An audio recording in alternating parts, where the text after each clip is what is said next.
When we think of cities like New York, Los Angeles, or Chicago, we picture glass towers, endless traffic, and streets that never sleep. But hidden beneath the hum of the city, another world thrives, one that most of us never notice. In the shadow of every skyscraper, between cracks of concrete and forgotten alleyways, life has quietly adapted.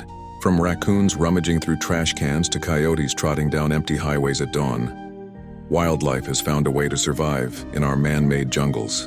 For decades, we believed cities were built against nature. But the truth is, nature never left, it simply evolved. These animals have learned to read our rhythms. When we sleep, when we wake, when we throw out food, and even how we move. They've turned billboards into hunting grounds, rooftops into nests, and subway tunnels into passageways. It's a survival story like no other. Not of untouched wilderness, but of adaptation and chaos. This is the beginning of a new kind of wild. Not in forests or deserts, but right here in the heart of our concrete jungles. They live closer to us than we think. In the quiet spaces between our daily lives, under bridges, behind dumpsters, inside park trees, and even in the walls of old buildings, urban wildlife has built its own secret civilization. In New York City, Peregrine falcons perch on skyscrapers, diving through the skyline at over 200 miles per hour, hunting pigeons that have also made the city their home. In Chicago, coyotes roam the streets late at night, crossing intersections like seasoned commuters.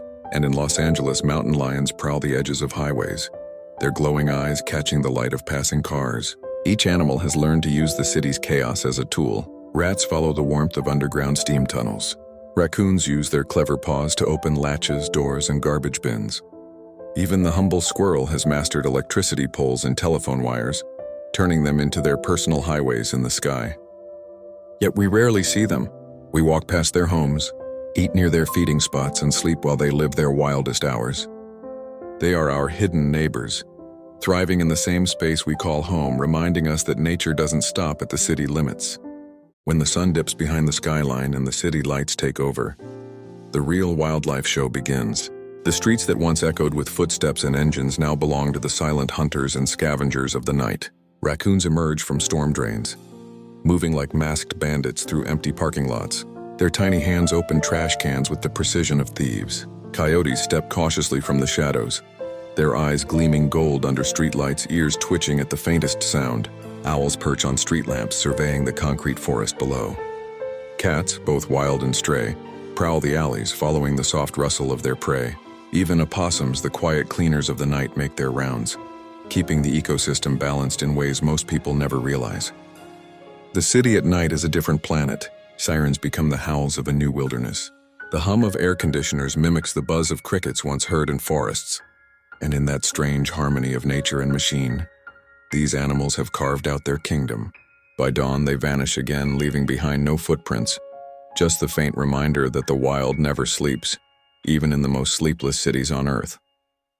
Survival in a city demands more than instincts. It requires intelligence, flexibility, and courage. And that's exactly what urban wildlife has mastered. These animals aren't just surviving, they're evolving with us. Take the raccoon, for example. Scientists call them nature's problem solvers. In cities, they've learned how to open latches, climb fire escapes, and even memorize garbage pickup schedules. They don't just scavenge, they strategize. Pigeons, once symbols of peace, are now city survivors. They navigate skyscrapers like cliffs, recognize human faces, and remember who feeds them and who doesn't. Their sense of direction rivals GPS systems, allowing them to find their way home from hundreds of miles away. Even rats have grown smarter. Studies show they can learn mazes faster in urban environments than in rural ones, adapting to shifting food sources, traps, and threats. Evolution, it seems, has found a new classroom, the city itself. These creatures are not our enemies. They are innovators, coexisting and learning in the very systems we built for ourselves. Each adaptation tells a story of survival, creativity, and a constant will to live no matter how tall the buildings grow. As cities expand, the invisible line between human space and animal territory fades.